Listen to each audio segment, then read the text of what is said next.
أعوذ بالله من الشيطان الرجيم إن الله هو السميع العليم بسم الله الرحمن الرحيم الحمد لله رب العالمين الحمد لله ذي الجلال وشارع الحرام والحلال ثم صلاة الله مع سلامه على النبي المصطفى التهامي محمد الهدي من الضلال وأفضل الصحب وخير آله قال رب اشرح لي صدري ويسر لي أمري واحلل عقدة من لساني يفقه قولي وما أوتيتم من العلم إلا قليلا ولا حول ولا قوة إلا بالله العلي العظيم وبعد السلام عليكم ورحمة الله تعالى وبركاته.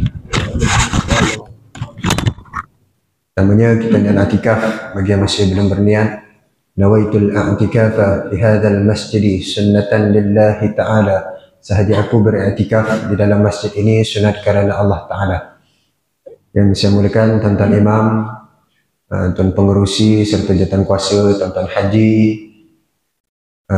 para asatizah, guru-guru agama, muslimin, para jemaah, mudah-mudahan kita semua dirahmati, dikasihi, disayangi, dimuliakan dan diampunkan oleh Allah Subhanahu wa Ta'ala.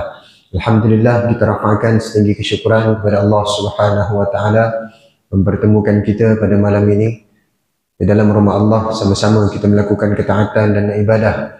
Mudah-mudahan diterima oleh Allah Subhanahu wa Ta'ala.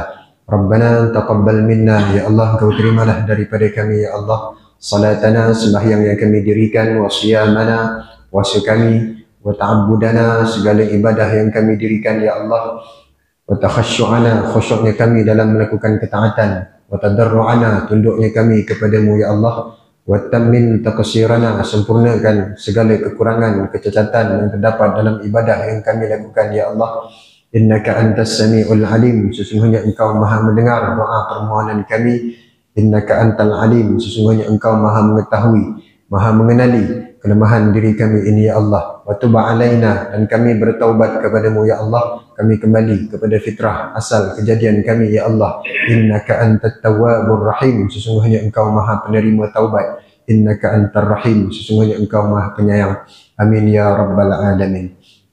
Muslimin, para jemaah, mudah-mudahan dirahmati Allah. Dan alhamdulillah hari ini kita dapat bersama lagi dalam siri kuliah sirah Nabi sallallahu alaihi wasallam. Mudah-mudahan di hujung perbahasan kita pada malam ini dapat mendekatkan diri lagi kita kepada Allah Subhanahu wa Ta'ala, menambahkan kecintaan kita kepada Nabi sallallahu alaihi wasallam. Ya, mudah-mudahan amin ya rabbal alamin. Dan hari ini kita berada pada, kalau tarikh kita 30 hari bulan, 31 hari bulan ni, 31 hari bulan Ogos adalah hari kemerdekaan bagi negara kita. Harus bagi kita untuk meraihkannya, tanda kesyukuran kita kepada Allah Subhanahu wa Ta'ala. Tentang kita dilepaskan daripada satu belenggu cengkaman, tekanan daripada musuh-musuh, yang mana kita hari ini bebas, yang kita namakan merdeka, yang tuan-tuan macam Allah. Jadi alhamdulillah, hari ini Allah bagi kita satu nikmat kebebasan, nikmat kemerdekaan, tuan-tuan. Tetapi apabila kita melihat daripada sudut perspektif Islam, tuan-tuan, kemerdekaan itu harus bagi kita meraihkan kemerdekaan, tetapi kita nak melihat hakikat kemerdekaan itu di sisi Allah Subhanahu wa Ta'ala. Tuan-tuan mati Allah, jadi hari ini juga merupakan 14 Safar, kalau tak silap saya, 14 Safar.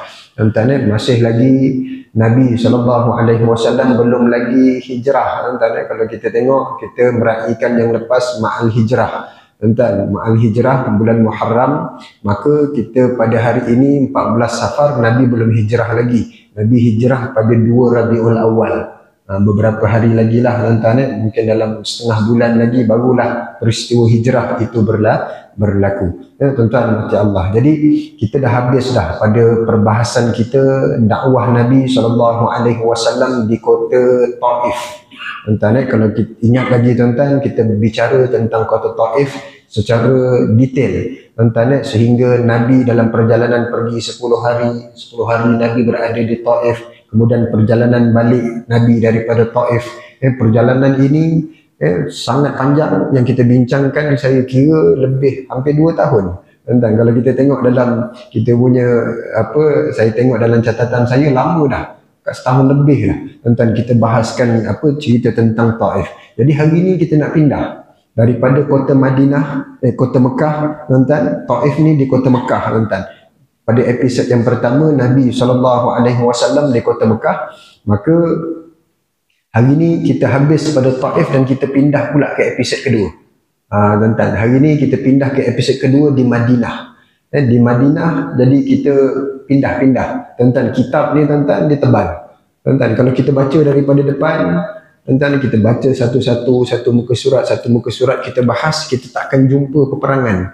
Lama kita nak jumpa perang. Tapi hari ni tuan-tuan, mungkin kaedah guru saya lah, saya figur dia je tuan-tuan. Jadi kita tebuk-tebuk. Dah settle episod yang pertama, kita pergi episod kedua. Mana-manalah cerita-cerita kita ambil, habis episod kedua nanti kita balik semula episod pertama di Mekah.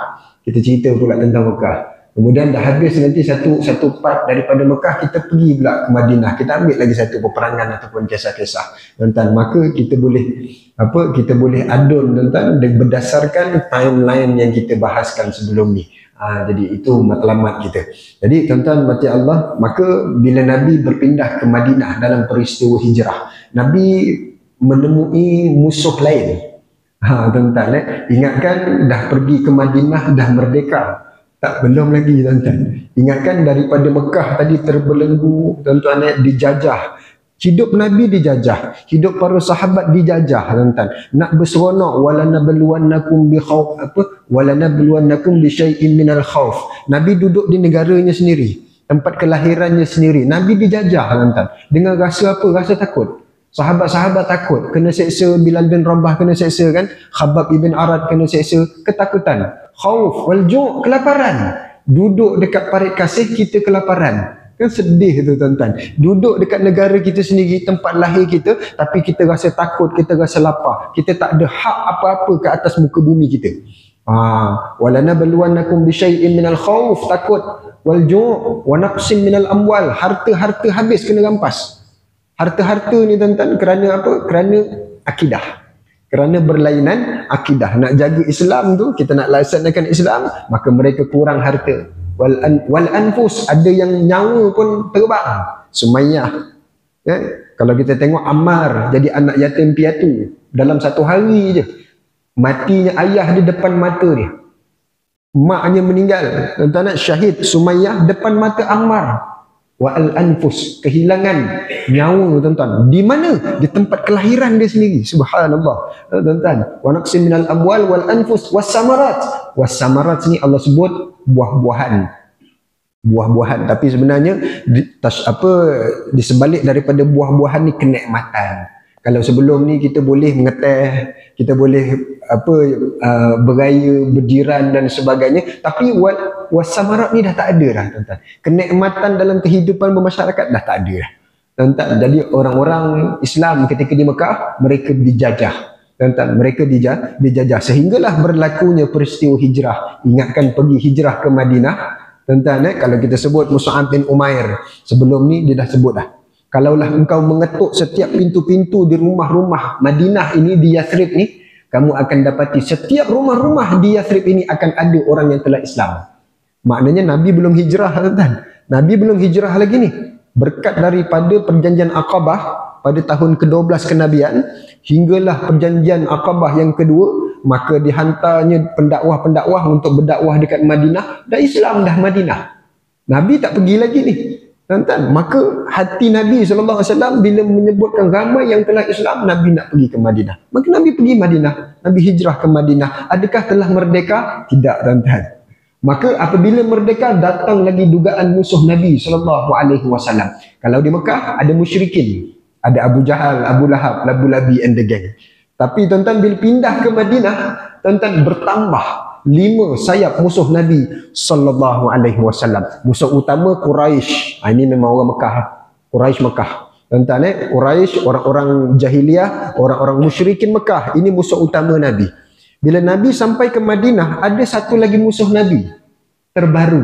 Tuan-tuan, siapa tuan-tuan? Kita nak kenal musuh Nabi, maka inilah yang dinamakan satu bangsa yang sangat sombong, yang dilaknat oleh Allah Subhanahu wa taala. Kenapa dilaknat? Kerana mereka ni tahu dah kebenaran, tetapi mereka tutup kebenaran tadi. Tuan-tuan, kita pernah dengar nama Buhairah. Tuan-tuan Abu Talib pergi hijrah, pergi berdagang dekat Yasid, dekat Syam, nak berdagang dekat Habsyah, maka bawa Nabi SAW. Masa tu Nabi kecil lagi. Kan? Tuan-tuan dia ajarnya berniaga. Maka sampai ke satu tempat, maka pendeta tadi dia tengok kumpulan pedagang ni tadi, dia tahan. Dia ajak makan. Dia kata ada something special daripada pedagang-pedagang tadi. Tuan-tuan, dia melihat ada tak selain daripada kamu, daripada jemaah yang makan bersama-sama kita. Dia kata dah tak ada dah, tak mungkin. Mesti ada lagi seorang. Rupa-rupanya Nabi kat luar, budak-budak dia tak boleh campur orang tua, tuan-tuan. Maka budak tadi dipanggil, itulah Nabi SAW. Tanda kenabian tu dah ada. Tanda kenabiannya Rasulullah SAW. Masa tu Nabi budak lagi, belum jadi Rasul. Tuan-tuan, maknanya orang Yahudi ni dikenal tak Nabi? Dikenal sangat Nabi SAW. Mereka kenal. Ya'rifunahum kama ya'rifuna abna'ahum. Kan kita sebut dalam Quran, tuan-tuan, ketika mana Sayyidina Umar bin Al-Khattab, dia tanya dengan seorang lelaki Abdullah bin Salam. Abdullah bin Salam ni Yahudi tapi dia Islam. Satu hari dia duduk dua orang, Umar tanya, Abdullah, macam mana kau boleh kenal Muhammad tu seorang Nabi? Sebelum kami mengenal Nabi tu Muhammad tu seorang Nabi. Tuan-tuan, orang Mekah dia pergi Madinah, dia tanya orang Madinah tentang Nabi, siapa Nabi ni? Maka mereka menerangkan kenabian. Kenapa orang Madinah, orang Yahudi ni, mereka ada 11 Nabi yang lahir daripada Bani Israel. Sebut Nabi, dia kenal Nabi. Dia tahu Nabi tu apa. Dia tahu Nabi Isa, Nabi Yahya, Nabi Soleh, semua Nabi-Nabi tu mereka kenal. Tapi di kalangan orang musyrikin Mekah, dia tak ada Nabi, tuan-tuan. Kalau tengok susu galur sampai Nabi Allah Ismail 1000 tahun, mana nak kenal? Kita ni 1445 tahun. 1400 baru 1400. Belum jejak 1500 dah mula kita nak lupa Nabi. Yang ini tuan-tuan dah berapa ribu tahun dah, tuan-tuan lupa dah. Dah tak kenal Nabi, dah tak kenal dah siapa Nabi. Maka yang menerangkan kenabian ni orang-orang Yahudi. Tuan-tuan, mereka kenal Nabi kerana Allah sebut dalam Quran. Bila ditanyanya siapa, Sayyidina Umar tanya pada Abdullah bin Salam ni tadi, kau kenal Yahudi macam mana? Sebab dia dah sebut dalam Taurat. Kami baca Taurat akan lahir Nabi akhir zaman. Nabi akhir zaman akan lahir, maka Nabi inilah yang akan jadi Nabi yang terakhir. Dan kami berharap, kami pasti yang Nabi itu akan lahir daripada kalangan Yahudi. Tuan-tuan, ya'rifu, Allah sebut dalam Quran, alladzina atainahumul kitab. Mereka ni, siapa mereka? Yahudi, Nasrani, ada kitab Injil. Orang Kristian, kita cerita tentang Raja Rom kan sebelum ni, yang mana dia mengakui tentang kenabian Nabi SAW.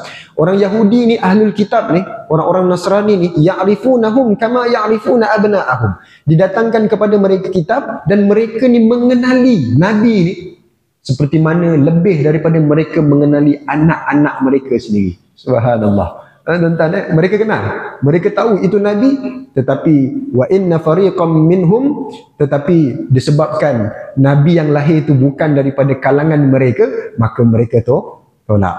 Bukankah mereka tahu kebenaran tapi mereka tolak? Itu makna kafir. Dan Allah sebut fala'natullahi 'alal kafirin, maka laknat Allah itu bagi orang-orang yang kafir. Apa makna kafir, tuan-tuan? Kafar diambil daripada istilah kafara. Kalau kita buka dalam kamus, tuan-tuan, kafara. Apa makna kafara? Tuan-tuan buka dalam kamus, kafara ni tuan-tuan satu perbuatan menggali tanah. Tuan-tuan, kita ambil cangkul, gali, buat lubang, kemudian kita ambil benih, kita letak, kemudian kita kambus. Itu adalah kafara. Dia menutup. Dia menutup. Tuan-tuan, dia ambil istilah ni tadi jadi apa? Jadi orang yang menentang agama lah, tuan-tuan. Orang yang tadi tidak Islam, dia jadi kafir. Sedangkan mereka tahu kebenaran, dikenal Nabi SAW, tapi dia tak terima. Tuan-tuan, ini makna kafir. Istilah tu lah, tuan-tuan. Istilah kafir. Tuan-tuan, maka apabila ditanya tadi, maka turun ketika itu surah di dalam surah Al-Baqarah ayat 146. Allah sebut apa? ya'rifunahum kama ya'rifuna abna'ahum. Maka mereka ni kenal para nabi lebih daripada mereka kenal anak-anak mereka. Tuan-tuan, ini orang-orang Yahudi. Kita nak kenal Yahudi ni, tuan-tuan. Yahudi ni kita kena kenal, kenapa, tuan-tuan? Bukan kita nak nak berkawan dengan dia, tak. Kita nak kenal Yahudi ni. Kenapa kita kena belajar tentang Yahudi? Sebab kita nak rapat dengan dia ke? Tak. Tuan-tuan, contohlah, tuan-tuan, kita nak balik ni. Tiba-tiba Tok Imam kata, Ustaz, kat depan tu ada lubang besar. Ada lubang besar tu. Tok Bilal pun cakap, kat depan sana pun ada satu lagi lubang besar. Nak kena kenal lubang tadi untuk apa? Bukan untuk kita masuk dalam tu. Tak. Tuan-tuan, untuk kita elak, tuan-tuan. Jadi kita kena kenal Yahudi. Yahudi kita kena kenal untuk apa? Untuk kita elak dia. Tuan-tuan, dia merupakan satu musuh utama bagi kita, umat Islam. Kenapa, tuan-tuan? Daripada hadis riwayat Muslim. Tuan-tuan, satu hadis riwayat Muslim, bahawa Nabi SAW bersabda. Hadis ni riwayat Abu Hurairah. Tuan-tuan, hadis ni sangat penting untuk kita pegang. Tuan-tuan, apa kata Nabi SAW? La taqumas sa'ah. Nabi kata tidak akan berlaku hari kiamat. Hari kiamat tidak akan berlaku hatta yuqatilul muslimun al-yahud. Sehingga nanti berlaku satu peperangan. Kiamat ni tak akan berlaku, tuan-tuan. Sehingga nanti ada satu zaman nanti, depan kita ni nanti, akan berlawan antara orang Yahudi dengan orang Islam. Yuqatilul muslimun al-yahud. Kita akan berperang dengan orang Yahudi. Ini musuh utama kita ni, tuan-tuan. Bukan orang-orang yang penyembah berhala ni, bukan. Musuh utama kita, Yahudi. Tuan-tuan, kita kena kenal orang Yahudi. Kemudian, fayaqtuluhumul muslimun hatta yakhtabi al-yahud min wara'il hajar wasyajar. Maka telah memenangi. Orang-orang Islam telah bunuh orang-orang Yahudi, dah menang dah. Hingga ketakutan orang-orang Yahudi nanti, dia akan berlindung di balik-balik batu, di balik-balik pokok. Tuan-tuan, perang yang akan berlaku, maka orang Yahudi dah kalah, dia akan lari, dia akan nyorok di balik-balik batu ni, tuan-tuan, balik-balik pokok. Dia nyorok, kemudian apa kata pokok ketika itu? Fayaqulal hajar. Maka berkatalah batu dan berkatalah pokok. Pokok boleh cakap. Allahu a'lam. Kita pun tak boleh bayang. Betul ke pokok tu sendiri bercakap? Allahu a'lam. Tuan-tuan, ya muslim ya Abdullah. Wahai orang-orang Islam, wahai hamba Allah, hadzal yahudi, ini orang Yahudi. Pokok dia cakap, tuan-tuan. Allahu a'lam. Kita tak tahu macam mana keadaan ketika itu. Ini orang Yahudi, khalfi, di belakangku. Fata'ala, mari. Faqtulhu illal gharqat. Maka bunuhlah dia. Dia dah tak ada tempat nak berlindung lah. Illal gharqat. Ada satu kecuali gharqat. Dia akan berlindung di balik gharqat, dan gharqat itu tidak akan bercakap. Dia berlindung di balik tiang ni bercakap. Dia berlindung di balik pokok kelapa sawit bercakap. Tetapi ada satu pokok ni, tuan-tuan, yang mana kalau dia berlindung di balik pokok tadi, dia tak cakap. Dia senyap aja. Dia bolehlah, selamatlah dia. Tuan-tuan, apa namanya? Gharqat. Gharqat ni, tuan-tuan, satu pokok yang tuan-tuan pernah tengok kan, tuan-tuan? Orang Yahudi dia kalau dia punya pendeta dia, ulama dia lah, tuan-tuan, dia pegang satu pokok dalam pasu. Yang sekarang ni tengah galak ditanam ni, tuan-tuan, di bumi Palestin. Dia tanam pokok-pokok ni. Tuan-tuan, banyak pokok tu dekat sana. Tuan-tuan, dia pegang pokok tu. Tuan-tuan, dia guna hadis apa ni, tuan-tuan? Dia guna hadis apa ni? Orang Yahudi yang pegang pokok tadi tu, dia yakin apa ni, tuan-tuan? Dia yakin kerana Nabi sebut ni dalam hadis Abu Hurairah ni. Bila Nabi sebut illal gharqat, maka sekarang mereka tanam pokok gharqat tu. Dengan harapan dia dapat berlindung. Maka dia guna hadis apa? Dia guna hadis Nabi Musa ke? Tak. Dia guna Nabi Isa? Tak. Dia guna hadis Nabi Muhammad SAW. Dia dengar Nabi sebut dan dia buat. Maknanya dia percaya tak Nabi? Dia percaya, tuan-tuan. Dia percaya Nabi SAW. Tetapi dia yakin itu Nabi. Dia percaya itu Nabi. Tapi dia tak beriman. Jadi, tuan-tuan, yakin dengan iman. Yakin tak Allah tu ada? Yakin tak? Yakin kan? Kita yakin tak Allah tu ada? Yakin. Yakin ni, tuan-tuan, dia kena ada panca indera. Tuan-tuan, yakin. Kita yakin bil aini. Ainul yakin. Kan kita pernah sebut kan ainul yakin. Pernah dengar tak ayat Quran kan? Ainul yakin la tarawunnal jahim. Kan? Tengok. Kita dengar mula-mula dia bukan ainul yakin. Yang pertama ilmal yakin. Yang pertama ilmal yakin, ilmul yakin.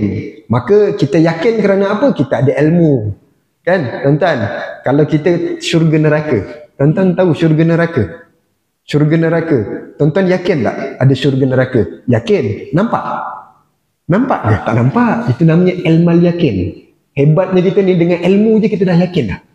Ada orang dia ilmu yakin dengar apa anak Tok Ketua tu cantik orangnya. Yang bagi tahu kita ni Tok Imam. Wah, memang cantik lah anak Tok Ketua ni.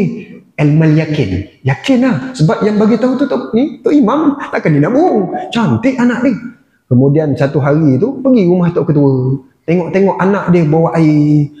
Ainal yakin. Ya Allah, memang betul-betul cantik anak Tok Ketua ni. Ainal yakin. Bertambah keyakinan dia. Bertambah keyakinan dia. Tapi masa tu masih lagi pakai mask. PKP kan tuan-tuan, pakai mask tutup, tengok sendiri, ya Allah memang cantik, ainal yakin. Tuan-tuan, akhirnya tuan-tuan masuk Minang, dapat buka tengok hakul yakin. Hakul yakin. Dalam diri ni hakul yakin, memang confirm, memang cantik betul dia ni. Subhanallah. Yakin ni tuan-tuan dia ada 3 peringkat. Semuanya nak bersandarkan kepada apa? Kepada panca indera. Kita dengar sedap suara dia tu, dengar orang kata sedap suara dia. Tapi bila karaoke tu dengar, memang sedap. Nak kena ada panca indera baru kita yakin. Tadi kita yakin orang kata suara dia sedap. Tapi bila kita dengar sendiri, jadi hakul yakin. Oh betul lah. Betul lah, memang sedap suara dia. Itu yakin tuan-tuan. Ini orang Yahudi. Yahudi ni yakin. Dia hakul yakin bahawa Nabi itu adalah, Muhammad itu adalah seorang Nabi. Kita yakin tak tuan-tuan? Nabi itu seorang Nabi. Tuan-tuan, apa yang dibawa itu oleh Nabi itu adalah semua daripada Allah Subhanahu Wa Taala. Tuan-tuan, Nabi kata arak tu haram. Allah kata arak tu haram. Tuan-tuan, kita yakin tak bahawa arak tu haram? Yakin, tuan-tuan. Yakin. Kita kata apa tutup aurat tu wajib. Semua daripada Nabi. Kita yakin tak? Kita yakin. Tuan-tuan. Tapi buat tak? Tuan-tuan, ada orang, tuan-tuan, dia tak pakai tudung, dia tahu benda tu haram. Dia yakin benda tu haram, sangat yakin. Yakin semayang ni wajib, tapi berapa ramai orang tak semayang? Yakin. Berbeza dengan iman. Tuan-tuan, iman ni tuan-tuan, dia tak ada, dia atas, dia yakin, tapi dia atas daripada yakin. Tuan-tuan, tengok syurga neraka. Tuan-tuan, syurga neraka. Kita ilmal yakin ni kan? Ainal yakin ada tak? Kita nampak tak syurga neraka? Mana nampak? Kita tak nampak syurga neraka tuan-tuan. Tetapi kita capai tahap yang lebih daripada hakul yakin. Iman. Tuan-tuan, iman. Tuan-tuan, kita nak mencuri ni, Allah Akbar, neraka. Neraka ni jangan main-main ni. Tak berani lah. Nampak? Dia lebih daripada hakul yakin. Hakul yakin ni tadi memang kita dah nampak. Kita dah betul-betul yakin dah. Bukan kata kita dengar sahaja ilmu yakin, tapi kita dah tengok dan kita dah dapat rasa dah. Maka itu namanya hakul yakin. Yakin yang paling tinggi. Tapi yakin yang paling tinggi ni, iman lebih tinggi daripada itu. Tuan-tuan, kita tolak tepi ni yakin-yakin ni tuan-tuan. Iman ni kita ni mendahului iman. Subhanallah. Ini tuan-tuan, kita nak kenal orang-orang Yahudi. Dia hakul yakin pada Nabi SAW. Tetapi dia tak ada iman. Jadi mana hebat? Yakin ke iman? Tuan-tuan, yakin ke iman? Hebat lagi iman. Tuan-tuan, sebab iman ni dia apa, Allah yang bagi kita. Tuan-tuan, keimanan dalam hati ni kena jaga tuan-tuan, macam Allah. Maka Nabi SAW bila sampai ke Madinah, tuan-tuan, menghadapi satu musuh, iaitulah Yahudi. Tuan-tuan, Yahudi ni apa kerja dia tuan-tuan? Yahudi ni tuan-tuan, kalau kita nak tengok kenapa Yahudi boleh ada dekat Madinah, kita dah pernah sebut tuan-tuan, tapi kita kena ulang balik sebab kita nak kenal Yahudi. Tuan-tuan, Yahudi ni ingat tak ketika mana tahun ke-11 setelah peristiwa Isra' Mi'raj. Isra' Mi'raj kan tahun ke-11 Nabi dekat Mekah. Maka ketika mana Nabi habis sahaja peristiwa Isra' Mi'raj pada bulan Rajab, maka Allah buka jalan. Allah buka jalan. Apa yang berlaku? Rajab, Sya'ban, Ramadan, Syawal, Zulqa'dah, Zulhijjah tahun ke-11. Maka Nabi ni berdakwah ke kemah-kemah orang yang buat haji, kan? Nabi masuk dalam kemah, satu kemah dihalau, masuk satu kemah Nabi kena halau, satu kemah lagi Nabi kena halau. Pasal apa Nabi kena halau? Kerana Abu Jahal, Abu Lahab dah bagi tahu dah, kau nak buat haji, kalau Muhammad, aku nampak kau berbual dengan Muhammad, aku tarik visa kau, halau keluar daripada Mekah. Semua orang takut dah. Bila nampak je masuk saja. Kau ni siapa? Aku ni Muhammad bin Abdullah. Aku ni seorang keluar. Kena halau. Nabi kena halau, tuan-tuan. Tapi Allah buka jalan, tuan-tuan. Masuk dalam satu kemah ni, tuan-tuan, ada 7 orang lelaki. 7 orang lelaki. Asalnya daripada Yathrib, daripada Madinah. Ni cerita dia. Ni poin yang pertama. Nabi jumpa. Kita nak sebut tentang Yahudi. Bermula kitab ni, tuan-tuan, tak ada cerita pasal Yahudi ni, tuan-tuan. Tapi bila sampai kat sini, dia ada mula cerita pasal Yahudi. Tuan-tuan. Maka bila Nabi masuk, Nabi kata, kamu ni daripada mana? Kami ni daripada Yathrib. Oh, kamu ni satu bangsa Aus dan Khazraj. Ya, kami Aus dan Khazraj yang sedang berbalah sesama mereka. Aus Khazraj ni adik-beradik, tuan-tuan, asalnya.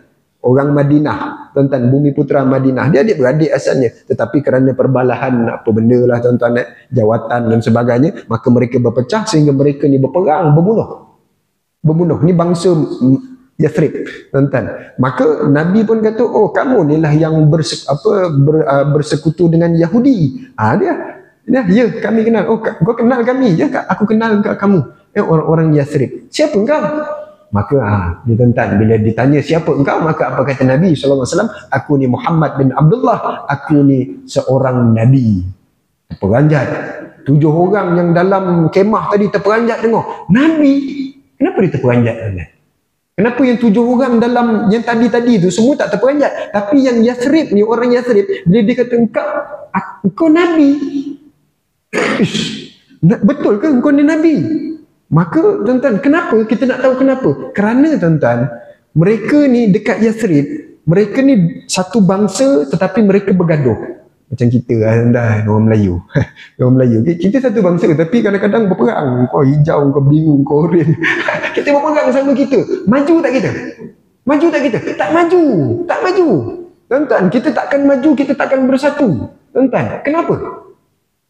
Adanya Yahudi, maka Yahudi ni datang berpuak-puak. Dia ada bangsa-bangsa. Ada satu bangsa Bani Qainuqa. Bani Qainuqa ni dia bersama dengan Khazraj. Yang Aus ni dengan Bani Quraizah. Jadi disama-sama. Padahal dia satu Yahudi. Matlamat ni dia nak rampas Yathrib, tuan-tuan. Tapi dia datang, dia berpecah. Seolah-olah disokong yang ni, yang disokong yang ni. Tapi matlamat dia apa? Dia nak halau semua ni. Tuan-tuan boleh faham tak, tuan-tuan? Maka, tuan-tuan, dia ni bersekutu. Ada yang sekutu dengan ni sekutu dengan ni. Tuan-tuan. Untuk apa kepentingan Yahudi sebenarnya? Tuan-tuan, bila kadang-kadang mereka berperang, bila berperang, orang-orang Aus dan Khazraj menang. Kadang-kadang orang Madinah menang, orang Yathrib. Madinah ni Yathrib, tuan-tuan. Bila Nabi sampai hijrah, Nabi tukar nama kepada Madinah. Maka orang-orang Aus dan Khazraj kalau menang, okeylah menang. Tapi kalau mereka ni kalah, orang-orang Yahudi ni kalah, tuan-tuan, apa mereka akan cakap? Mereka akan kata, kau tunggu nanti. Ada satu masa nanti Nabi akhir zaman akan lahir di kalangan kami dan kami akan bersama dengan mereka dan halau kamu keluar daripada bumi Yathrib. Dia cerita Nabi. Cerita pasal Nabi. Orang Arab ni, tuan-tuan, penyembah berhala ni, dia tak kenal Nabi tu apa. Tapi dia biasa dengar Nabi, dimomokkan Nabi. Nabi ni apa sebenarnya? Tuan-tuan, boleh faham tak? Tuan-tuan. Orang Yahudi dimomokkan dengan perkataan Nabi. Nanti kalau Nabi tu lahir aja, aku akan serang kamu dan kamu akan dihalau keluar daripada Yathrib. Kerana apa? Orang-orang Yahudi, orang-orang Nasrani, mereka baca Taurat, baca Injil. Nabi akhir zaman tidak akan kalah di zamannya. Jadi dia yakin lah dia boleh halau orang-orang Yathrib. Tuan-tuan. Maka dimomokkan dengan Nabi. Tiba-tiba dalam kemah tadi, maka dia kata, ini Nabi. Oh, inilah Nabi yang Yahudi cerita-cerita, yang dia selalu takut-takutkan kita. Maka nanti dulu Muhammad, tunggu dulu, kita bincang. Dia pun bincang 7 orang, bincang. Sebelum Yahudi ambil Muhammad sebagai Nabi, baik kita ambil dulu Muhammad ni. Kita bersama dengan Muhammad. Jadi kita bawa dia balik ke Madinah, kita halau orang Yahudi keluar. Tuan-tuan, boleh faham tak, tuan-tuan? Maka dia pun pusing balik, bincang. Muhammad, aku terima agama kamu. Aku terima agama kamu. Maka berimanlah 7 orang tadi. Tuan-tuan, beriman 7 orang tadi. Tuan-tuan, kita pelik tak, tuan-tuan? Kenapa Yahudi ni boleh ada dekat Madinah? Yahudi ni, tuan-tuan, ni Madinah ni Mekah, tuan-tuan. Malaysia kat ujung sana. Saya selalu ulang, tuan-tuan. Sini Mekah, sini Madinah. Ke utara ni sampai ke Syam. Syam ni Palestin, Iraq, Jordan, tuan-tuan. Kemudian antara ni tuan-tuan, mereka ni membaca Taurat. Mereka dekat sini, Iraq ni tuan-tuan. Mereka baca Taurat, baca Injil. Mereka ni nak cari Nabi akhir zaman. Maka mereka baca ni di tempat sekian, begini keadaannya, satu lembah yang ada pokok kelapa, pokok kelapa sawit, bukan kelapa sawit, pokok tamar. Pokok tamar dan sebagainya, lembah. Tuan-tuan, kalau dekat Syam, dekat Syria, dia kurang pokok pokok tamar ni. Dia banyak buah pokok zaitun, buah tin kan, buah tin dan sebagainya. Jadi mereka turun ke Jazirah Arab untuk cari mana tempat yang disebutkan oleh Injil dan Taurat. Ni sebelum ni lah tuan-tuan, sebelum Yathrib ni Yahudi masuk. Masa tu Jazirah Arab tak ada Yahudi tuan-tuan, tak ada Yahudi. Maka mereka turun cari sampai ke Khaybar. Satu tempat yang bernama Khaybar, bukit lembah, tempatnya subur dengan pokok tamar. Mereka berhenti dekat situ, kemudian sebahagian dari mereka kata bukan tempat ni. Tapi yang lain kata betul, itu tempatnya. Maka mereka turun lagi, sebahagian daripada mereka turun lagi sampai dekat Yathrib. Maka mereka tengok keadaan Yathrib ni, inilah tempat yang disebut dalam Taurat ni. Inilah keadaannya. Maka dia pun duduk dekat Yathrib. Sedangkan orang Yahudi ni, dia pegang ekonomi. Dia ni pandai buat besi. Dia ni tukang emas. Pandai buat pinggan mangkuk. Pandai berniaga. Tuan-tuan, kaya raya tuan-tuan. Orang Yahudi tuan-tuan. Sekarang pun kita tengok tuan-tuan, Yahudi ni siapa? Tuan-tuan, kaya raya tak orang-orang Yahudi? Dia memang Allah bagi dia bijak. Tuan-tuan, bangsa Yahudi ni bangsa cantik, bangsa yang bijak, bangsa yang kaya, bangsa yang pandai. Tetapi tuan-tuan, mati Allah, dia kata apa?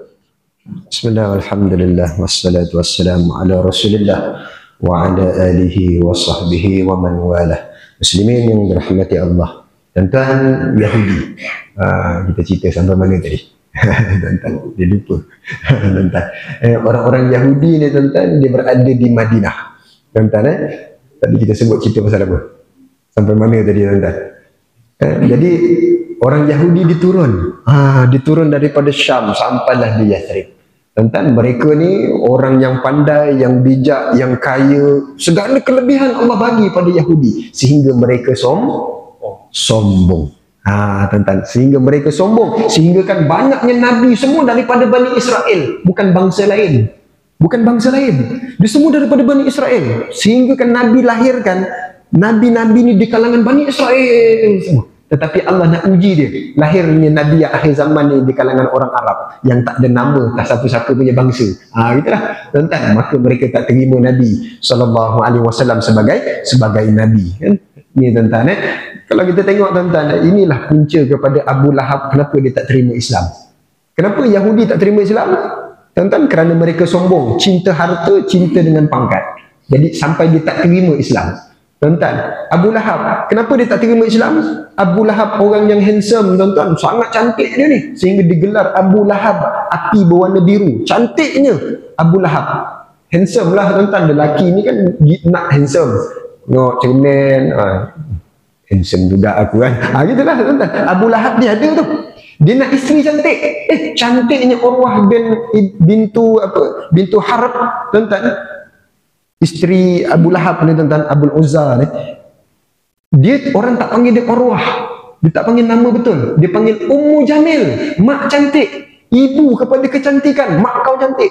Ummu Jamil, isteri Abu Lahab. Kaya, Abu Lahab paling kaya. Bisnes, dia paling berjaya. Nak kata jawatan, dialah orang yang ternama di kalangan orang-orang Quraisy. Apa yang dia tak ada pada nikmat dunia? Tuan-tuan, semua ada. Bisnes dia, masalah dia bisnes berhala. Itu masalah dia. Sehingga kan dia sombong, dia angkuh, dia tak nak terima Islam. Tuan-tuan, kita ni kalau kita tak nak terima Islam, pasti ada sebab. Tuan-tuan, kita nak haramkan arak, nak haramkan judi, nak bina negara Islam, tiba-tiba kita tak sokong. Mesti ada sebab. Mesti ada sebab. Kenapa kita tak nak sokong? Sedangkan kita yakin kan? Kenapa kita semayang? Tuan-tuan, kita semayang. Yakinlah, yakin. Kita semayang, kita puasa, kita haji, 3-4 kali haji, tuan-tuan. Tapi bila nak kata hukum Allah, kita tak sokong. Kita tak bersama dengan mereka. Kenapa? Kerana kita sekadar yakin. iman tu tak solid. Tuan-tuan, iman tu tak solid. Tuan-tuan, maka tuan-tuan nak iman solid, apa Allah kata? Allahu Akbar, Allah besar. Jazam, putus. Allah perintah itu kita buat. Tuan-tuan. Ini masalah dia tuan-tuan. Mesti ada sebab tuan-tuan. Sama dengan Yahudi ni, mesti ada sebab. Kerana dia ni terlalu taksub dengan bangsa Yahudi. Ya, tuan-tuan, mati Allah. Maka kita tahu sebab kenapa Yahudi turun. Tuan-tuan, maka Yahudi ni turun dengan kekayaan sehingga orang Yathrib, bumi putera Madinah ni tuan-tuan, orang bumi putera Madinah, Yathrib ketika itu, maka mereka ni mengharapkan ekonomi orang-orang Yahudi pendatang. Tuan-tuan, sehingga kan makin lama Yahudi makin sombong, dia nak halau pula orang bumi putera asal Yathrib. Subhanallah. Tuan-tuan, mati Allah. Ini zaman Nabi, ini bukan zaman kita ni. Tuan-tuan, bukan zaman kita. Tapi kalau berlaku sekarang ni, wallahu a'lam lah. Kita kena sedar lah tuan-tuan. Maknanya kita belum merdeka lagi. Kita belum merdeka. Tuan-tuan, apa yang berlaku tuan-tuan? Maka tahun ke-11, 7 orang masuk Islam. Tuan-tuan, nanti tahun ke-12, bulan Zulhijjah, musim haji lagi. Tuan-tuan, musim haji ni, syariat haji tahun ke-9 dekat Madinah. Ini dekat Mekah ni tuan-tuan. Kenapa ada haji Ustaz? Haji ni syariat Nabi Allah Ibrahim. Cuma haji ketika itu bogel, sembah berhala. Itulah haji dia tuan-tuan. Itu haji dia, haji cara mereka lah tuan-tuan. Maka pada tahun ke-12 datang lagi jemaah haji. Maka Nabi SAW masuk ke kemah orang Yathrib tadi, Aus dengan Khazraj tadi. Tuan-tuan, maka Nabi masuk, ketika itu dah bertambah orang, 12 orang. Ada 12 orang. Tuan-tuan, maka 12 orang ni semua telah Islam. Semua telah Islam, maka dia minta kepada Nabi, ya Rasulullah, tolong bagi kami guru, seorang pendakwah, supaya kamu boleh hantar ke Yathrib untuk ajak kawan-kawan kita yang memang nak sangat pembaharuan, nak sangat lepas merdeka daripada cengkaman orang-orang Yahudi ni. Tolong ya Rasulullah. Maka dihantar Mus'ab bin Umair, Abdullah bin Ummi Maktum yang buta itu kan. Mus'ab bin Umair orang muda, orang kaya asalnya tetapi meninggalkan kekayaan dia. Mus'ab dihantar tuan-tuan. Sehingga kan tuan-tuan, hasil daripada usaha 2 orang ni tadi telah Islam kebanyakan pintu-pintu. Kalau ketuk orang Madinah ni, salah seorang mesti dah Islam. Tak bapaknya, isterinya, anaknya, mesti ada seorang Islam. Ataupun satu keluarga tu dah Islam dah. Maknanya makin ramai orang Islam tuan-tuan. Maka 12 orang tadi tuan-tuan, dia Nabi ajak untuk berbai'ah. Berbai'ah ni buat perjanjian lah tuan-tuan. Perjanjian ini dinamakan Aqabah yang pertama. Pernah dengar kan tuan-tuan, perjanjian Aqabah 1. Ini kita belajar ni sekolah rendah tu. Tapi kita pun tak ingat mana nak letak perjanjian Aqabah. Inilah tahun ke-12 tuan-tuan. Bulan Zulhijjah, tahun ke-12 kenabian. Ini belum hijrah lagi ni. Belum hijrah lagi. Tuan-tuan, ini proses untuk merdeka. Tuan-tuan, proses. Rupa-rupanya tuan-tuan, nanti pindah ke Madinah, rupanya masih ada lagi musuh-musuh yang lain. Kita berhenti sekejap tuan-tuan. Bismillah, walhamdulillah, wassalatu wassalamu ala rasulillah wa ala alihi wa sahbihi wa man walah. Tuan-tuan muslimin yang dirahmati Allah. Tuan-tuan mati Allah. Jadi kita sambung sikit lagi tuan-tuan. Saya minta maaf tuan-tuan, rasa macam tak selesa pula hari ni. Tuan-tuan, saya dah beberapa hari ni tak kuliah sebenarnya. Nak datang balik dia punya mood tu dia lain sikit. Mungkin saya terlaju dan sebagainya, saya minta maaf tuan-tuan. Saya rasa macam tak selesa hari ni nak menerangkan tuan-tuan. Perjalanan keberadaan Yahudi di Madinah ni merupakan musuh tuan-tuan. Musuh yang sebenarnya tuan-tuan, ada Tok Guru kita tuan-tuan disebut Yahudi ni kenapa dia tak macam bangsa-bangsa lain, kaum Samud, Iram, kan dihancurkan semua kan tuan-tuan. Bangsa-bangsa yang dihancurkan oleh Allah, Iram sombong kan, kaum Samud semua hancur lah. Tapi Yahudi ni Allah tinggalkan untuk kita. Kenapa Nabi SAW tak hancurkan terus Yahudi ni? Sedangkan akhir nanti perang Khaybar, Nabi dapat tawan Khaybar dan kalah Yahudi. Tapi Nabi biarkan mereka hidup. Tuan-tuan, dia untuk apa tuan-tuan? Sebenarnya Yahudi ni untuk kita. Dia nak kerana kejahatan dia tuan-tuan membuatkan kita ni ada ujian tuan-tuan yang Allah boleh tengok, oh bagus dia ni. Dia ni memang ada perjuangan dalam agama nak tegakkan hukum tuan-tuan. Kerana manusia ni, umat Islam ni, dia kena ada musuh yang real musuh. Bukan musuh yang real acah-acah ni, tak ada. Tuan-tuan, yang musuh-musuh kita ni tepi ni semua acah-acah je. Takut je orang sebenarnya dengan Islam tuan-tuan. Tapi musuh utama kita Yahudi. Tuan-tuan, tapi kita ada Yahudi tak kat Malaysia? Macam tak ada kan? Tapi kena ingat tuan-tuan, dia ada. Sebenarnya dia ada. Tuan-tuan, dia ada. Jadi ini Yahudi tuan-tuan. Maka kita sebutkan tadi pada tahun ke-12 perjanjian Aqabah yang kedua, maka mereka pun berbai'ah. Nama bai'ah ni pun kalau kita sebut dalam kitab, bai'ah perempuan, perjanjian perempuan. Kerana apa? Jangan mencuri, jangan membunuh, hormat mak ayah, itulah tuan-tuan, hormat ibu bapa,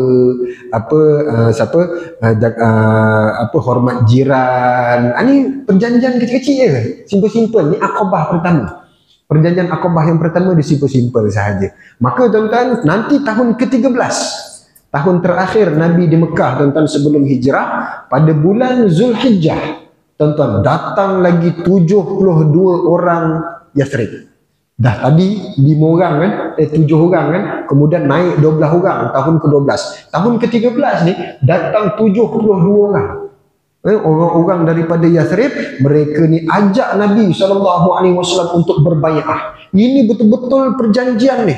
Kerana matlamat mereka ni sebenarnya tak ada pemimpin yang betul-betul. Pemimpin yang betul-betul boleh memimpin mereka, yang boleh menyatukan Aus dengan Khazraj ni. Sebenarnya boleh bersatu, tapi disebabkan pemimpin-pemimpin dia ni yang ada agenda masing-masing, maka mereka tak boleh bersatu. Maka tuan-tuan, sebab itu kita kena doa. Tuan-tuan, kalau kita tengok kita ni berpecah, tuan-tuan, ada doa, Allahumma walli umurana khiyarana. Ya Allah, kau jadikan di kalangan kami, ya Allah, orang yang boleh memimpin kami kepada ketaatan.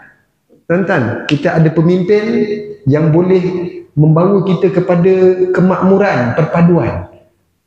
Wala tuwalli umurana syirarana. Jangan kau pilih di antara kami pemimpin yang membawa kepada kepada kemaksiatan, kepada kemungkaran. Tuan-tuan, ada orang tuan-tuan dia memimpin kita, tuan-tuan, berlaku maksiat, Nabi kena hina.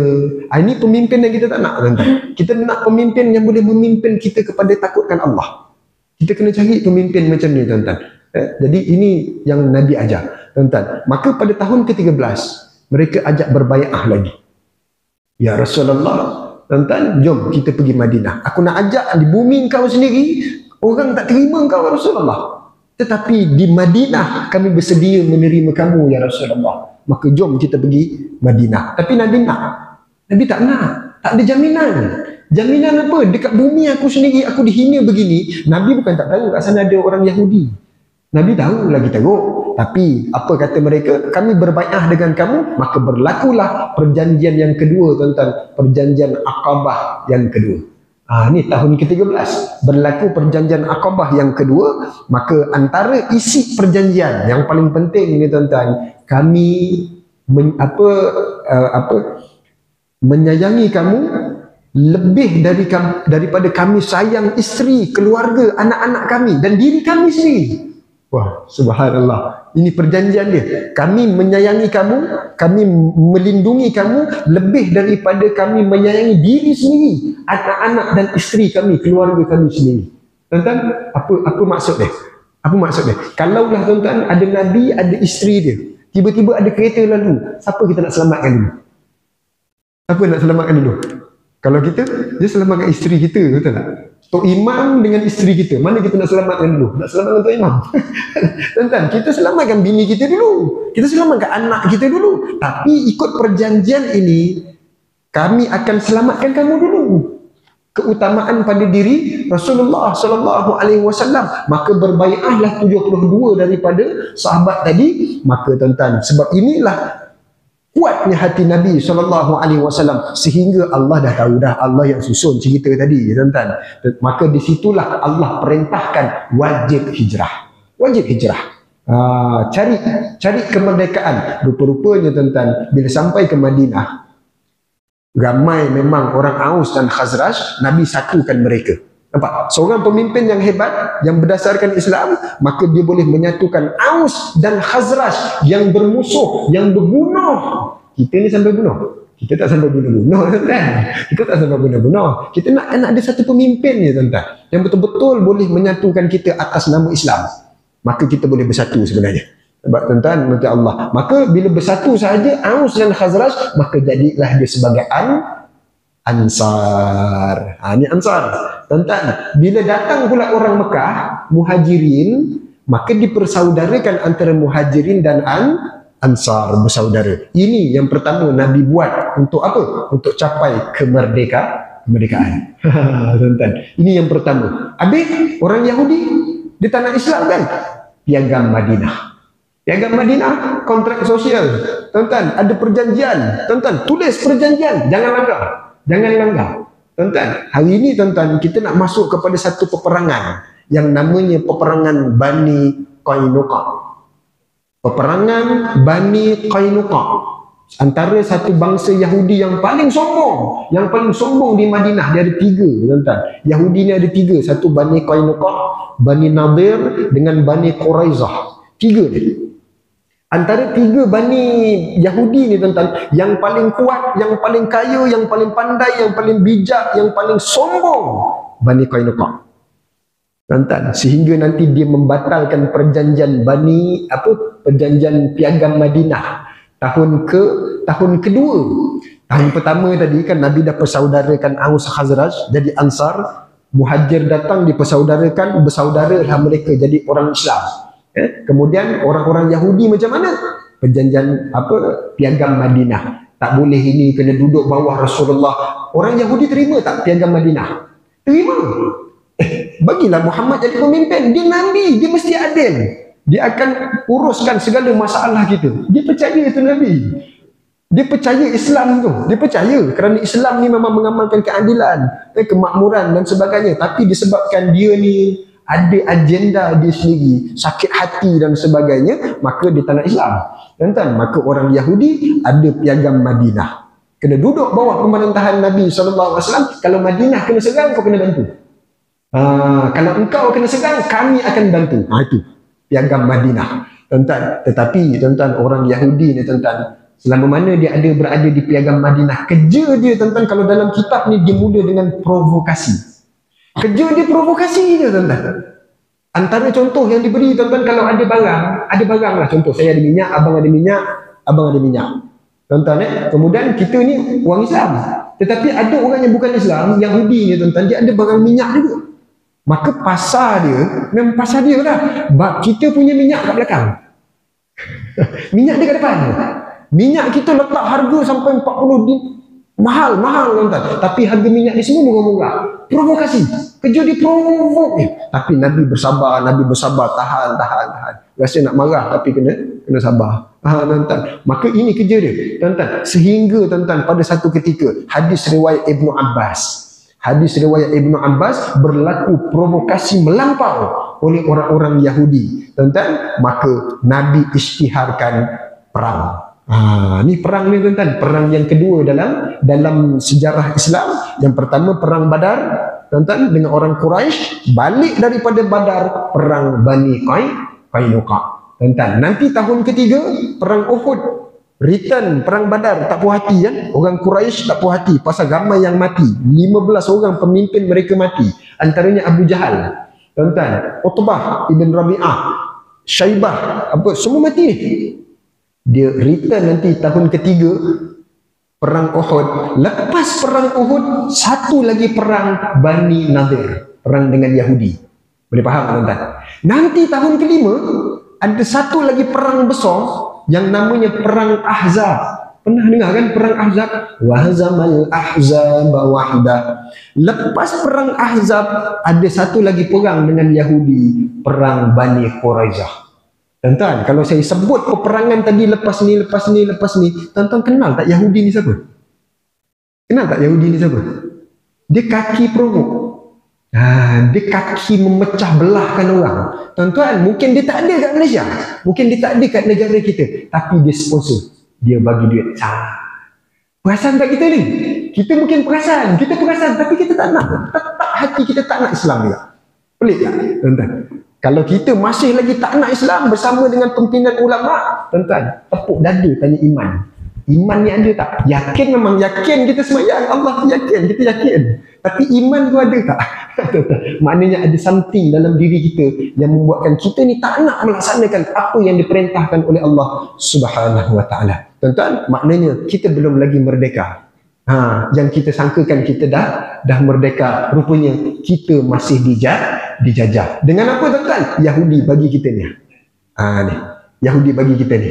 Tuan-tuan, kan ada hadis Nabi kan sallallahu alaihi wasallam, orang-orang Yahudi ni dia akan menyerangi kamu. Tuan-tuan, dalam hadis ni dia akan memerangi kamu sehingga mereka ni akan masuk ke rumah-rumah kamu. Sahabat tanya, masuk ke rumah ya Rasulullah? Bukan dekat Palestin, tuan-tuan. Memang dia masuk dalam rumah. Tapi kita ni, kita orang Islam juga, kita akan berperang juga dengan orang Yahudi. Tuan-tuan, dia masuk lah. Ikut wifi, ikut Astro, ikut apa, tuan-tuan? Macam-macam lah dia ikut aerial. Semua ada ni, tuan-tuan, dekat rumah. Anak kita tengok apa malam ni dekat dalam bilik tu? Tuan-tuan, apa yang dia tengok? TikTok ni siapa yang bikin? Facebook siapa yang bikin? Itulah, tuan-tuan, mati Allah, kita kena kenal, tuan-tuan, sebenarnya kita belum merdeka. Sepenuhnya masih lagi kita ni dijajah oleh orang-orang yang memusuhi Islam, dan musuh utama kita adalah orang-orang Yahudi. Wallahu a'lam bissawab. Maka Yahudi ni dia akan menggunakan segala apa yang ada di sekitar mereka. Orang Quraisy dijadikan alat. Dia minta bantuan orang Nasrani, dia minta bantuan orang ni. Tuan-tuan, memang Yahudi tak ada kat Malaysia, tapi dia ada orang-orang dia yang bekerja untuk apa? Untuk menjatuhkan Islam. Tuan-tuan, itulah janji Nabi, tidak akan berlaku hari kiamat sehingga kita berperang dengan orang-orang Yahudi. Wallahu a'lam bissawab. Yang baik itu daripada Allah, salah silap itu daripada syaitan, kelemahan di saya sendiri. Aku qauli hadza wa astaghfirullahal azim li wa lakum. Wassalamualaikum warahmatullahi wabarakatuh.